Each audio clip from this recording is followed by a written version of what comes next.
बिल्कुल, और बार बार मैंने इस बात को कहा है कि बिहार प्रधानमंत्री जी की प्राथमिकताओं में है और बिहार में बार बार उनका आना, ये मुझे लगता है शायद 9वीं बार पिछले 1 साल में, जब से केंद्र में तीसरी बार प्रधानमंत्री जी के नेतृत्व में एनडीए की सरकार बनी है, 9वीं बार उनका बिहार आना अपने में दर्शाता है कि एक विकसित बिहार का संकल्प प्रधानमंत्री जी के लिए कितनी बड़ी प्राथमिकता है।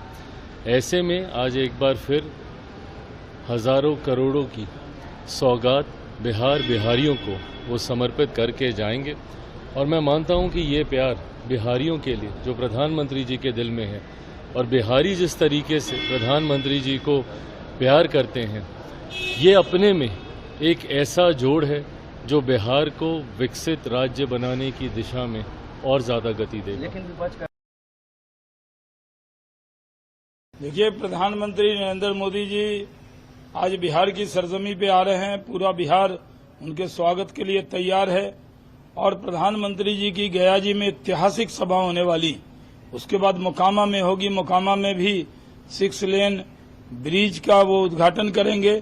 जो अंग्रेजों ने जो ब्रिज बनाया था उसके बाद ये लंबा ब्रिज है जो करीब 8 किलोमीटर का है और बिहार की जनता में बहुत खुशी की लहर है।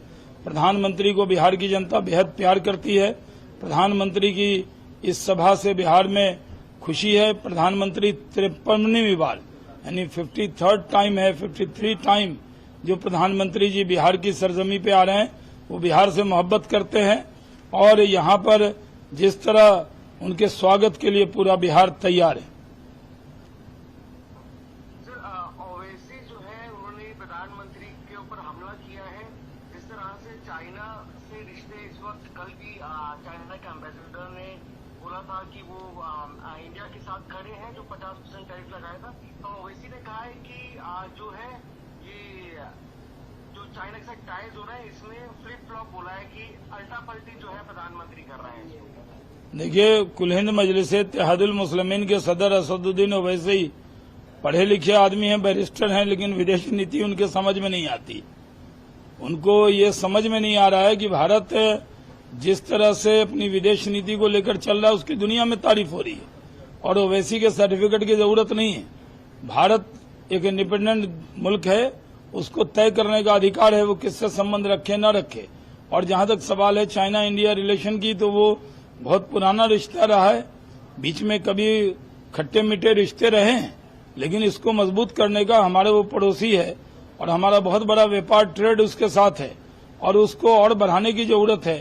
तो जो भारत और चाइना के रिश्ते अच्छे हो रहे हैं, इस पर विपक्ष को बयानबाजी बंद करनी चाहिए। देखिए, राहुल गांधी आ रहे हैं ये सीमांचल के अंदर, कोई रिस्पांस नहीं है। राहुल गांधी की ये यात्रा पूरी तरह फ्लॉप हो रही है।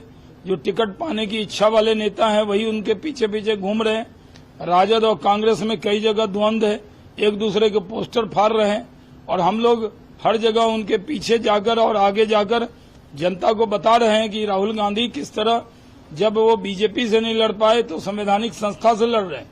वो चुनाव आयोग के खिलाफ जिस तरह की भाषा बोल रहे हैं वो दुर्भाग्यपूर्ण है। बिहार की जनता ने इस यात्रा को पूरी तरह रिजेक्ट कर दिया है। सर, तेजस्वी यादव का कहना है कि ये गवर्नमेंट के पास कोई विजन और रोड मैप नहीं है। उन्होंने कहा कि जो तेजस्वी यादव कहते हैं वही ये गवर्नमेंट करती है। पेंशन की बात तेजस्वी यादव ने करी, गवर्नमेंट पेंशन बढ़ाने की बात कर रही है। जॉब्स की बात करी तो गवर्नमेंट जॉब्स बढ़ाने की बात करी है। तो इस गवर्नमेंट के पास कोई रोड मैप नहीं है, तेजस्वी यादव के कहने पर चलती है।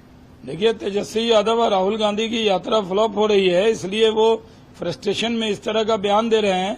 कह रहे हैं वो जो कहते हैं वही नीतीश कुमार जी करते हैं। वो बड़ी गलतफहमी में है। वो कह देंगे कि चांद लाके देंगे तो क्या हम चांद ले आएंगे?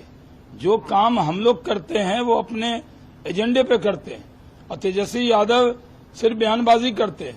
जिस तरह राहुल गांधी ने दिल्ली के अंदर भी बहुत बड़े सपने दिखाए थे लेकिन सीट आई थी 0, उसी तरह तेजस्वी यादव कितने सपने दिखा ले, उनको सीट आएगी।